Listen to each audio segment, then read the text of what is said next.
Hi there, my name is Steve Gearhart and this is the Otaku Observer. Thank you so much for watching this week's video because there almost wasn't this week's video. So I got COVID, short and long of it. But thankfully, because I'm vaccinated and I have a booster, the effects that it would have had on me, which would have been pretty bad because I have some heart issues, the vaccination and the booster kept things down to a very low minimum. So what I got affected by was basically a bad head cold. So yay for vaccinations and boosters. And if you need a reason, there's a reason. It helps mitigate the symptoms. So there's that. So I've been kind of tired. That and compounded with the fact that my AC broke, and last week we had 90-degree heat, so not a happy camper. That's why you're hearing all this noise. I got a whole bunch of fans on because my AC is still not working. Hopefully tomorrow they will be able to fix it. Okay, moving right along. So what does that mean? It means that I almost did not have an anime review for you today, but I do because I was able to watch a whole bunch of anime, and I got one for you. It's an oldie but a goodie, and so we're going to do a short one today just because I have only so much energy, right? Because I still have COVID. Another few days, hopefully I'll test negative and all will be good. Anyway, but let's, instead of focusing on my COVID, let's focus on an anime. And this week's anime, the anime I'm going to review this week is Goku Midnight Eye, Part 1.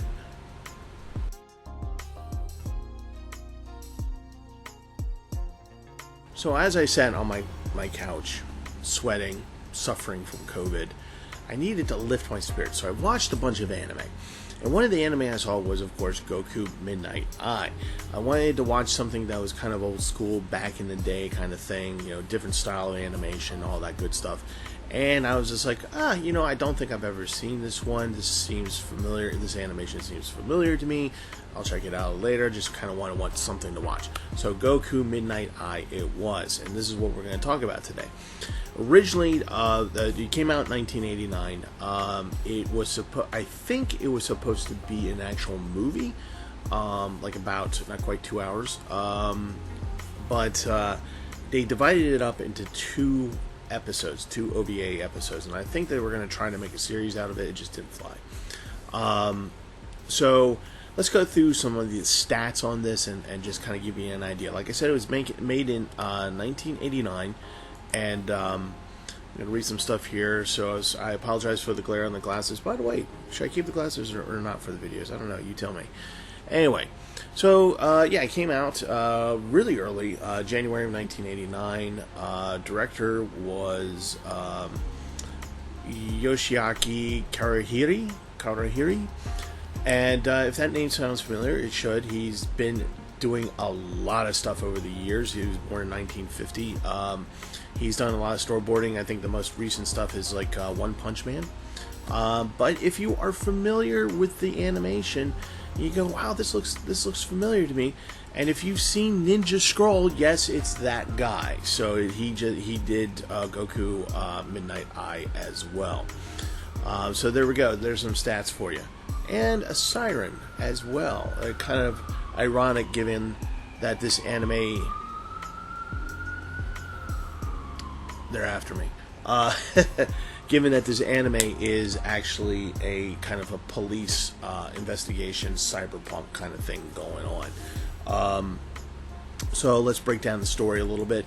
The story is, your typical cop story, former cop story. So there's this guy, Goku, who used to be on the police force, and he was a wild cannon, so he was kicked off, right? Okay, so there you go.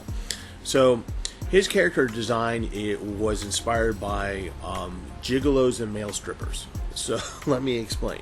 So here you have this guy that's, just like a Ninja Scroll, big shoulders, right? Almost like Fist of the North Star kind of thing going on.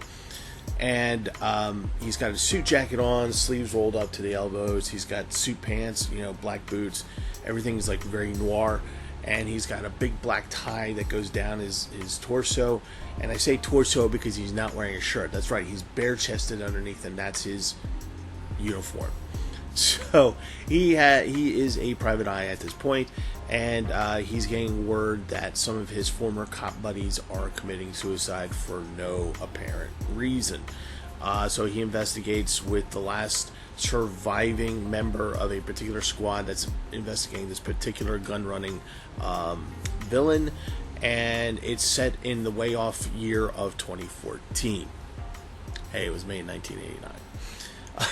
Anyway, so you get the idea. A lot of so this is your atypical late 80s, early 90s, very, very actiony kind of stuff. A little bit of horror, a lot of cyberpunk, a lot of violence, a lot of I wouldn't say necessarily gore, but a lot of blood.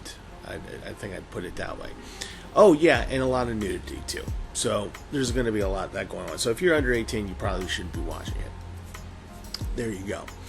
So you get the idea of the plot. There's really not much. If it seems like I rushed through the plot really quickly, it's because there's not much of the plot to really talk about. I really gave you everything, because the rest of it is really just cyberpunk, science fiction, police procedural. Literally, that's what it is. And there's violence. There's cyber punks, henchmen, whatever, trying to kill Goku. Goku's trying to kill the guy that killed all his former partners who committed suicide because they were hypnotized into doing so.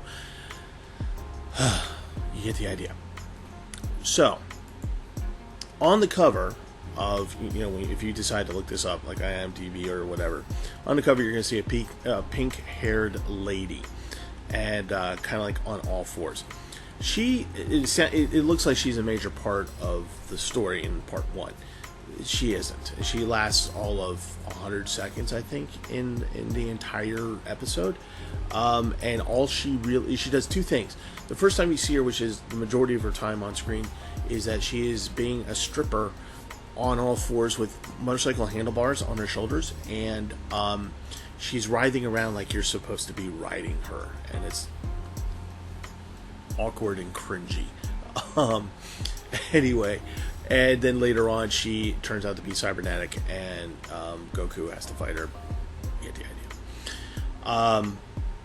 So the reason why I'm bringing this up is because this is very classic 80s animation. This is like, again, Ninja Scroll. If you think of that animation, that's what this is. It's kind of clean. It's detailed. It's good. That's the thing of it, is that the animation is very good. And when you're watching this kind of stuff, you're not really watching it for story. Kind of like Ninja Scroll. Ninja Scroll was, story-wise, a little bit of a hot mess.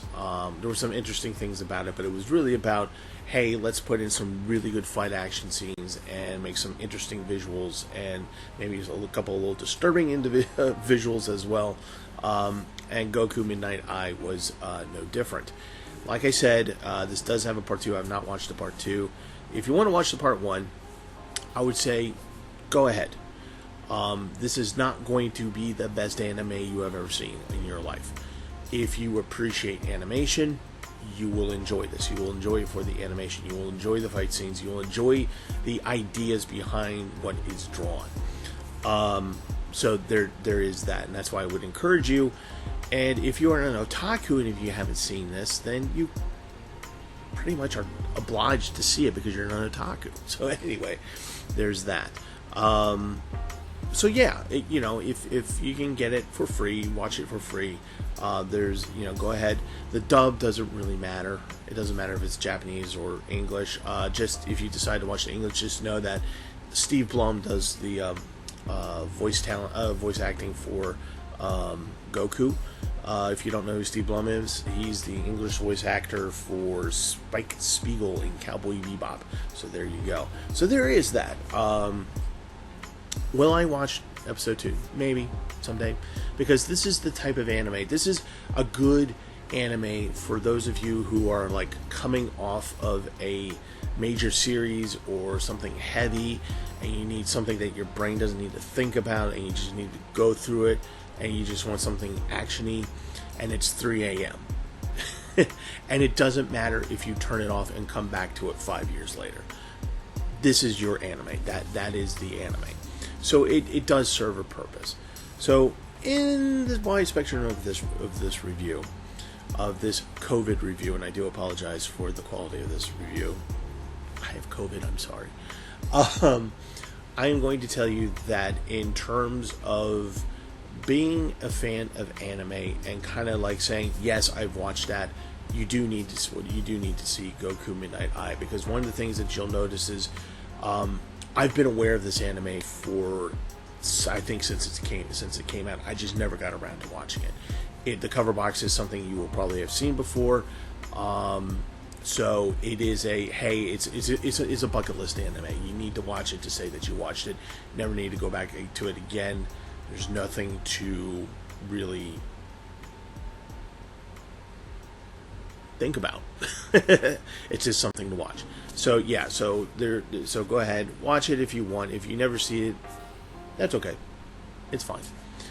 So yeah, there's the review. It's okay. That's fine if you never see it. If you do, great, enjoy it. Maybe make a drinking game out of it. I don't know. Okay, so that's the review for Goku Midnight Eye Part 1. Okay, so that's it for Goku Midnight Eye. Sorry for the COVID review there. I am tired. I'm actually probably going to go to sleep after I edit this. Anyway, hope you enjoyed it if you do decide to watch it. One thing I will mention about it, just so you know, if you happen to have Roku, it is on Manga TV. It's a free anime service, so if you want to check that out, please go on ahead. Alright, so that's it for this time. I can't stress enough about getting the vaccines and the booster shots, if for no other reason that if you do get it, these shots will help minimize the symptoms that you get, and I'm really thankful for that. So please continue to get your stuff done, get the shots, social distance, do what you got to do, because it's not, well, not it was, I still have it, it's not fun. So yeah, get your shots. Okay, so before I sign off here, real excited about the next weekly dig coming up on Sundays at 8 o'clock. Remember, we changed from Saturday to Sunday at 8 o'clock. We're doing Interstellar 555. That is the Leiji animation that was put to the music of Daft Punk. So I hope to see you guys next week at the dig. Link will be down below. Alright guys, take care of yourselves, because it's important. I love you. Alright, take care.